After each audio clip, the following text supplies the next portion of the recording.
ఉంటారు. అలా గొడవ పడుతూ ఉండగా ఇంతలో మాధవ మధ్యలోనికి వెళ్ళి రే ఆగండ్రా అని చెప్పి వాళ్ళ గొడవని ఆపుతూ ఉంటాడు. ఇంతలో ఆ చక్రి వాళ్ళ తమ్ముడు కొట్టబోయి వాళ్ళ అన్నయ్య మాధవ చెంప మీద పగలగొడతాడు. దాంతో అక్కడ ఉన్న మాధవ ఒక్కసారిగా షాక్ అవుతాడు. ఇక మాధవ చెంప పగలటంతో అక్కడ ఉన్న వాళ్ళందరూ కూడా పరిగెత్తుకుంటూ వస్తారు.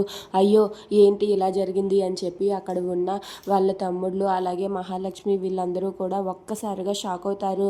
దాంతో చక్రి అయితే అన్నయ్య అనుకోకుండా వాడిని కొట్టబోయి నిన్ను కొట్టేశాను అన్నయ్య అని చెప్పి చక్రి బాధపడుతూ ఉంటాడు. అయినా సరే మాధవ ఏమీ మాట్లాడకుండా అక్కడి నుండి వెళ్ళిపోతూ ఉంటాడు. ఇక అది చూసి మహాలక్ష్మి అయితే ఏంటి ఇలా జరిగింది అని చెప్పి అనుకుంటుంది. ఇక ఉదయం అయిన తర్వాత మహాలక్ష్మి అయితే మాధవ చక్రి దగ్గరకు వచ్చి ఇలా అంటూ ఉంటుంది, నేను ఉండటానికి ఒక అద్దె ఇల్లును చూసుకున్నాను. అద్దె ఇల్లును నేను ఇక్కడ దగ్గరలోనే చూసుకున్నాను. ఈరోజే అక్కడికి వెళ్ళిపోతున్నాను పెద్ది. ఈ విషయం చెప్పడానికే ఇక్కడికి వచ్చాను. నేను ఈరోజు ఆ ఇంటికి వెళ్ళిపోతాను. ఇక నా నా నా నుంచి మీకు ఎలాంటి గొడవలు ఉండవు. నా కారణంగా మీరు గొడవ పడుతున్నారు. నన్ను క్షమించండి. నేను అద్దింటికి వెళ్ళిపోతానని చెప్పి మహాలక్ష్మి చక్రి మాధవాలతో అంటుంది.